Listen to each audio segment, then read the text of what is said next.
Here on the campus of St. Mary of the Woods College, you'll find a unique farm.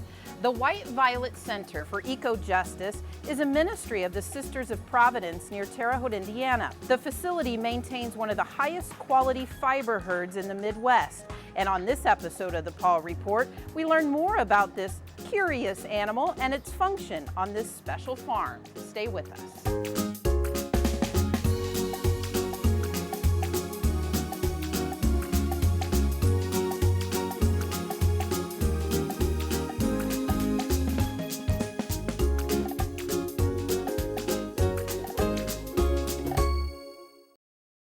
Alpaca Vet Clinic in Tuscola and Dr. Sally Foote remind you to properly take care of your pets and are happy to help support the Paw Report on WEIU. Alpaca Vet Clinic located at 140 West Sale Street in downtown Tuscola. More information available at alpacavetclinic.com. Dave's Decorating Center is a proud supporter of the Paw Report on WEIU. Dave's Decorating Center features the Mohawk Smart Strand Silk Forever Clean Carpet. Dave's Decorating Center, authorized Mohawk Color Center in Charleston. Well, thanks for joining us for this edition of the Paw Report. As you can see, we're not in the studio for this episode. We have gone on location to the White Violet Center here on the campus of St. Mary of the Woods College near Terre Haute, Indiana. And I'm joined by a special guest, Robyn Morton, and she is the Associate Director of the White Violet Center.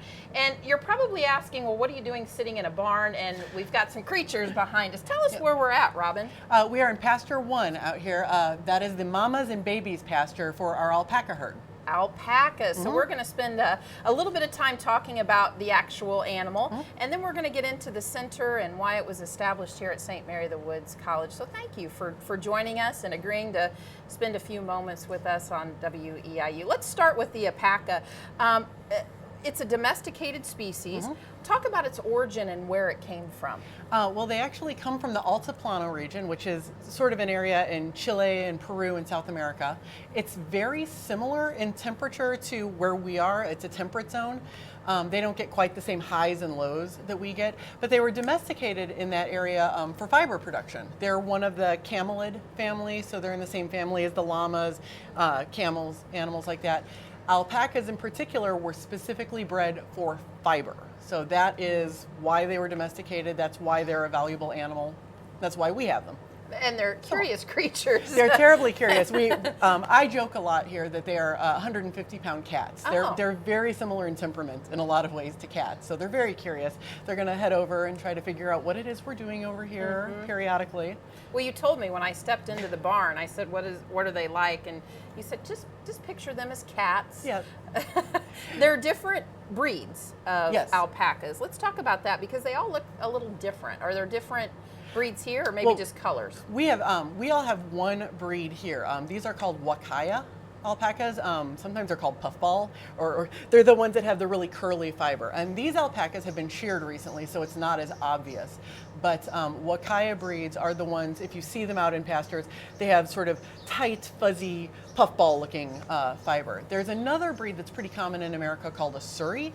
And those alpacas have fiber it looks more like dreadlocks, really. I mean, it's sort of long and it hangs down in bundles and dreads.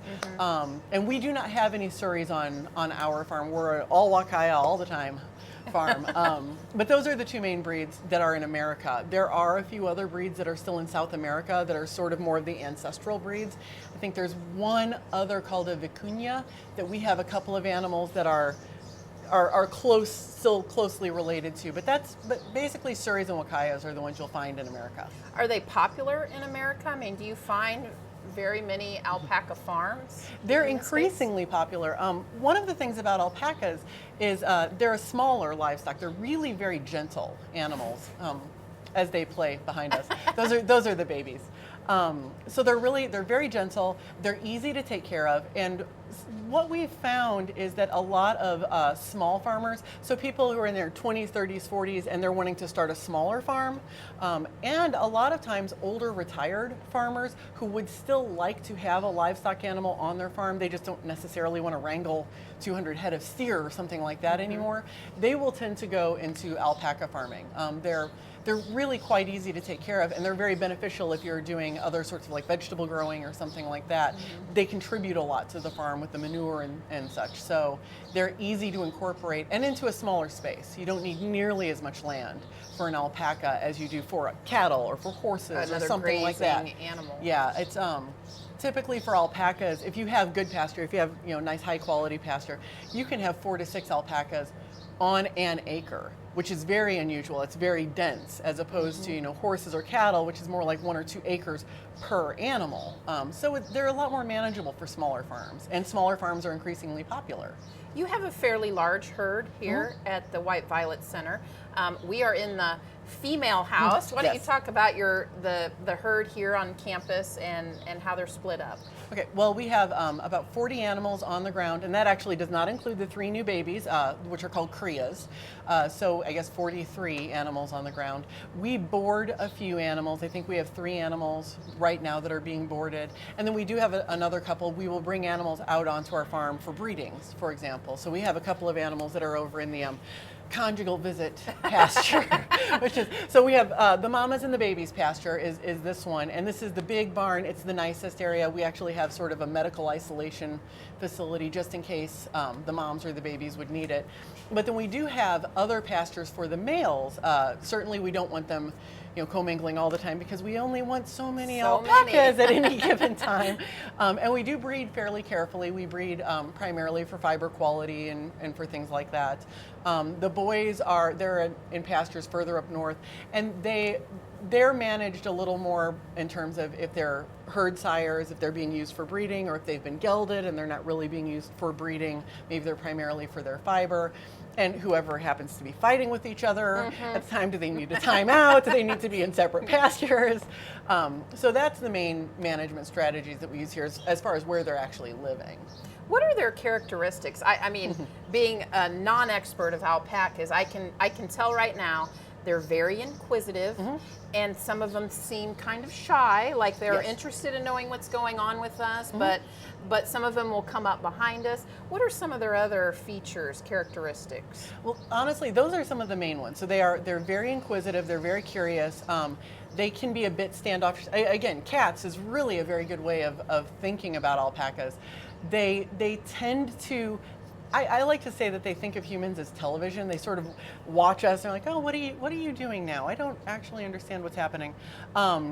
They are herd animals, and that's one thing that's really important for a lot of people who are interested in alpacas to understand is they need to have many of their fellows around. They do not do well on their own. So for example, just by policy at White Violet Center, we won't sell 1 alpaca to someone unless we know that it's going to a farm that has multiple alpacas. They need to have 2 or 3. Hi. Interested. And some of them, they're very individual personalities too. Some of the alpacas, they're very skittish. For example, they don't want to come near us. They're fine 10-foot immediate minimum distance. Other ones, Brittany, for example, who's in the pasture behind us, up in your face all the time, wants to know what you're doing. I am convinced, in fact, that Brittany knows what a selfie is and poses for them because we have tourists come through all the time and they have their cameras and they're taking their selfies. And Brittany is just right there posing. Which one is Brittany? Brittany is, let me see if I can, she is the brown one that's just walking back for there. Brittany was the first cria born on our farm. She's well aware of this. She's always had a sort of special place in everybody's heart. So, and they're really individual like that. I mean, different alpacas just have very different personalities. Some of them are great for tours. There are 2 or 3 alpacas that we sort of consider mascots for tours. They're the ones who will come right on over. They'll let the kids touch them. They'll put up with being fawned over and things like that. And then there are other ones who are like, nope, I'm not coming near you. I'm never coming near you. You can't make me come near you. I'll stand and look at you. Yeah, exactly. Are they, it may sound like a strange question, and I asked it just because they're a larger animal. Are they dangerous? Are they aggressive in any sort of way? They're really not. They're not dangerous. The one thing I could say there is the boys especially, they will fight. And the only real danger you would be in is if you are trying to help manage that. If you're trying to, this is like trying to separate a fight in the school hallways or something like that. You can get caught in the crossfire. As far as alpacas themselves, they're really not very dangerous. They're larger, so they can be a little bit difficult to manage and sort of manhandle if you need to. But they don't attack. They certainly don't attack people. They might kick, but they can't kick very high, so you're in danger of a bruised shin as much as anything else. But other than that, one of the reasons that the sisters actually decided on alpacas when they have their farm and they wanted to bring an animal out onto the farm, because that's an important part of having a sort of a sustainable small farm ecology. One of the reasons that they chose alpacas from a long list actually is because they're very gentle, because they're not aggressive, they're easy to handle. You're frankly just not in much danger from them. So they could have, 60, 70, 80-year-old women taking care of these alpacas safely, which is an important part of deciding you don't want to have horses, for example. Sure. So besides watching them, loving them, what can you do with an alpaca? I mean, obviously we know what you do here, and we're going to get into that a little bit more. But if somebody is, for whatever reason, like you said, maybe not into getting a bigger cattle, what can you do with them? The main things you do, actually, it's fiber production and integrating into the farm. Other than that, they are livestock. So I know that a lot of the sisters actually just very much enjoy coming out and watching them. We do have a 4-H program here, and they do a lot of sort of show routines and things like that. As far as sort of training them, they'll train them in an obstacle course and things. So that is a sort of thing you could do with an alpaca, but in the main, what they are is they're livestock animals. They take care of themselves pretty much with a little bit of maintenance every day, making sure they have hay and food, and then we just sort of enjoy having them, and then we get the benefits of their fiber and their manure for our farm. Can we get into the fiber? Sure. Let's talk about the fiber production. How often do they get sheared? What is the fiber production manufacturing process here? Because I know that happens. Yep. A lot to get into as far as the fiber, so let's get into that. Well, the first thing is alpacas are typically sheared once a year, and it's usually right at the end of April or beginning of May. It's sort of, you want to hit that sweet spot where it's now warm enough that they don't really need that fiber anymore to stay warm and healthy, but it's not already cracking 90 degrees, because alpaca fiber, it's a luxury fiber, and it is very warm. We actually like to say it has all of the benefits of sheep's wool with none of the downsides. So it's very, very soft. It wicks moisture just like wool does. It's substantially warmer than wool. It's lighter than wool, physically lighter when you hold it. And so we try to shear those animals right when it's crossing over into warmer temperatures. We do that in one day. We actually hire a shearer, and most people would hire a professional to come and shear all the animals. As part of our ministry, this isn't something that you have to do by any means, but it's an important part of our ministry. We track all of the fiber that is sheared. So as the fleece is coming off of the animals, it goes into a specific bag that has a tag in it that has the name of the alpaca and the year that the clip is from and everything like that. And that way, as we then go through and process the fiber, we know exactly where that fiber came from. And the end result is when you come here and you buy, say, a skein of yarn, you know that it came from Georgiana, for example, or you know that that hat was knit by one of the sisters, and we give you the sister's name, and it came from fleece from Cecilia or somebody like that. Wow. So you really have a very personal connection with them. But once we have the fiber and we have it all designated by alpacas, there's a couple of different grades of fiber. There's blanket or first, which is the highest quality. It's going to be the softest, the longest. It's what you'd want in a scarf. It's what you want up against your neck, that kind of thing. Seconds are going to be the next quality down. They might be a little too short. They might be a little too coarse, something like that. For whatever reason, it's not going to make particularly good yarn. And then there's also thirds, which is sometimes called compost. And that everything is used. Everything is absolutely used here. And in fact, one of the really cool things we do now is we will bundle up a lot of the higher quality thirds. It's very short. It's very coarse. And we send that to a mill in Texas, and they process that into rug yarn and then weave rugs for us. And you can imagine, you wouldn't want really soft, high quality fiber being in a rug. That would be a terrible use. Right. And it would probably fall apart. But that coarse stuff, that's a great use for it. So whatever isn't actually going on the compost pile, we will send to them. We take all that fiber up to the center. We do what's called skirting. We clean the fiber. It's just separating good stuff from bad stuff. Whatever is the high quality, clean, it's got the straw out, got, all the dirt that they rolled in right before we sheared them, Right. that kind of thing. We have enough animals that we can't really process that on our farm here. It's too much. So we bundle all that up and then we ship that off to a fiber mill. The fiber mill then does the cleaning, carding, which is brushing it basically, and then spinning it into yarn, and they send that back to us. Once we have that, we will either bundle it up into skeins and we'll sell it at our gift shop to support our ministry, or we will give it out to volunteers who will then knit, spin, or knit, weave, crochet various things for us, and then those items are sold at our gift shop as well. So all of that is to help support the ministry. And then the seconds, that sort of middle grade, we keep that here, we skirt all that, we clean all that here, and then we use that for a variety of different projects around here. So when a summer camp comes through, for example, and they need a project to do, maybe we'll do needle felting. So I'll get out the seconds and they'll make little needle felted alpacas or hearts or something like that they can take with them. We sell those at the gift shop as well. And that's nice because alpaca fiber, it is a luxury fleece, so it is a bit pricey. It's on the higher end of the cost spectrum, and having those other items made out of seconds lets us have a lower price point thing. Somebody can walk out of the gift shop with an $8 handmade item, like a small alpaca ornament or something. So that's really nice. And there's different colors. I've Yes. noticed too. How many different? There's browns and whites and grays. I really, honestly, I wish I Blacks. could remember. I want to say there's 23 or maybe even 26 recognized specific colors. So in fact, like right behind us is Georgiana, and Georgiana is what's called a rose gray. That's probably the most prized color that there is. But there's a wide variety, and the way that they get processed into yarn actually brings out a lot of sort of very beautiful traits. So one of the reasons rose gray is such a valuable one is because what you get out of it at the end of all the processing is a yarn that is gray, but it's warm and it's got this sort of a reddish hue to it. It's really, everybody latches onto it as soon as they see it. They're like, that is beautiful.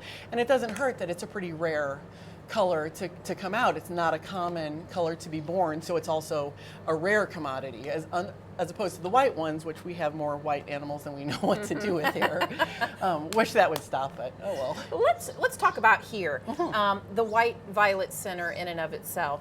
How long has it been on the campus of St. Mary the Woods, and maybe the brain person behind bringing this center to campus? Well, in 1995, Sister Ann Sullivan, she's one of the Sisters of Providence, she brought a proposal to the general chapter. So that's their big every 5 years, they have a large meeting. She brought a proposal to start an eco-justice center, one funded by and supported by the Sisters of Providence, and that was passed at their general chapter. So in 1996 is actually when White Violet Center was started. So this is our 20th anniversary, for example, and that's a pretty big year for us. Sure. We've been around for quite a while, and the main focus of the ministry and of the Sisters of Providence is really education. You can look around our farm and you see we do all kinds of things. We take care of alpacas. We have an organically grown garden. We have organically managed row crops. We have extensive certified for classified forests and things like that. All of these things are ultimately being done for educational purposes. And what they do is they afford us a lot of different ways for people to come and interact with the farm. And we're trying, and I think this is Sister Ann Sullivan's, I think what part of her vision was, and certainly what we're trying to carry forward, is the legacy of St. Mother Theodore Guerin. And she was the woman who founded the congregation in the 1840s. And what we would like to do is carry forward that legacy of care for creation. While she was here, it's very apparent in her writings, it's very apparent in what other people recount of her, that she was very, very affected by the beauty of nature. She loved the woods, she loved to be in nature here in this area. It was a difficult start for her, but it really transformed the way she approached the divine, the way she approached her own basic theology. And part of our mission is to try in as many ways as possible to give people different ways of coming here and thinking again about how do I care for creation? How does this affect my faith path? Do I have a faith path? What does it have to say about how I am treating the earth? And that might be coming and volunteering with us for a day with the alpacas. It might be coming to a cooking workshop and learning a little bit more about how to cook whole foods. It might be joining the internship program and dedicating 3 months or 6 months or a year of your time to really learning the ins and outs of small farming and living with the sisters and learning about this on a day-to-day basis. We have retreats, we have all kinds of like small celebrations. And again, it's all just to give people as many different avenues as possible to come here and learn what they can about caring for creation. Speaking of creation, you have a very interesting and a funny story about one of the day camps that came through here. Let's share with the viewers that funny story. That was great. This is actually very recently, and I don't know if you can see her, but it's one of the Krias that's behind us. We had a very large field trip here. And it was 63rd graders, which is a huge field trip. We couldn't actually let them into the pasture. There was just too many of them. But they're all standing along the fence, and there were probably, for every 2 students, there was a chaperone. So lots of adults and lots of kids. They're looking at all of these alpacas, and I'm trying to explain to them why some of the alpacas are up front and some of them are in back, because the ones that are up front, they're not good aunties. They're not going to be good with babies. And that the girls that are in back, well, there's a couple of alpacas that are due with babies soon, and so we want to make sure that they're separated. And they said, oh, wow, when is she due? And I said, well, one of them is really, honestly, she's overdue. We keep waiting. And I look over in the pasture and I say, oh, well, I see David out there now. Maybe something is Those are feet. So she was in labor at the time. She was in labor. We watched the alpaca be born. I lost the field trip completely at that point. It was over. Boy. Everybody had their cameras out and they were trying to zoom in because it was a good distance away. But 63rd graders actually got to see a Kria be born, and I'm like, you're never ever going to forget this field trip. And that's one of the educational missions. Yes, very much so. This is life in action. So it was really cool. Robyn, we have a couple of minutes left here, and volunteers are a big part of the White Violet Center. Very much too. so. Tell us how important they are. Maybe somebody out there watching is thinking, I never knew that was a possibility. I'd like to share my talents with somebody. Talk about your volunteer program and how somebody can get involved and how important it is to the center. Sure. We would not be here if it weren't for our volunteers. There's no doubt in our minds. We thrive on having volunteers. It's very easy to volunteer with us, and there's a few different options. People can come. We try to just customize according to whatever somebody's schedule is and what their availability is. If you can only come out one time and you really want to hang out with the alpacas and learn a little bit, that is great. We will accommodate that. And we have alpaca regular duties where people will take you around. You can learn about how to feed them, how to clean the pastures, and all of that. If you really want to work in gardens, for example, we have lots of opportunities to work in the garden itself with all of the harvesting, cleaning, seeding, transplanting, everything you would normally do in a garden. You can help with the farmer's market. We staff a farmer's market on Saturday mornings, and we always need a hand with that. So there's really a lot of opportunities. And we try to be very flexible. So if people want to have a long-term commitment, they want to come out once a week for the rest of their lives, that is great. We are happy to have that. If they really only have 1 or 2 days, they can come out and they want to, give it a shot, just get that experience. That's great. We can even do sort of longer term options where maybe you have a week you could come out, and that certainly requires some setup because I would like to find a place for that person to stay. Sure. But that's a really nice opportunity too. You really get an experience of what it's like to live on a farm and help us out, which is very appreciated. And the last message that you could give to the viewers, somebody that doesn't know alpacas, is not familiar with St. Mary of the Woods, what's one last encouraging message you can send to them? The honest, best message is come out. The sisters welcome the public to come out to their grounds. This is a beautiful space. It's a peaceful place. It's a tranquil place. It's gorgeous. And the sisters want to see people coming and enjoying this land. They don't want to keep it for themselves. It's not something that they don't want to share with others. Right. They want families to come and picnic on the lawn. They want families to come and sit and watch the alpacas. They want people to do their bike rides and their dog walks and things like that. Come out, visit, chat with us, stop by the center. and just have a really good time. They want to share this space because it's blessed. It really is. Well, we've had a really good time, Robyn. Thank you so much for You're inviting WEIU into the White Violet Center and Stable 1, right? We're Yes, in Pasture 1. Pasture 1. We're in Pasture 1, and you know, they've behaved themselves behind us, and that's been a good thing. They have no spitting. No spitting. We haven't been spit on yet. We still have a little bit more work to do. But thanks again, and we sure appreciate you coming on the road with us here on the Paw Report. We'll see you next time.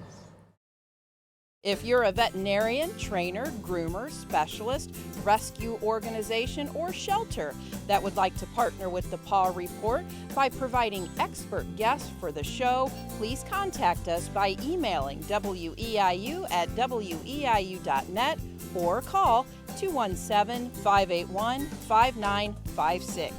If you have a topic you'd like to see on the show or questions for our experts, contact us with those too. Dave's Decorating Center is a proud supporter of the Paw Report on WEIU.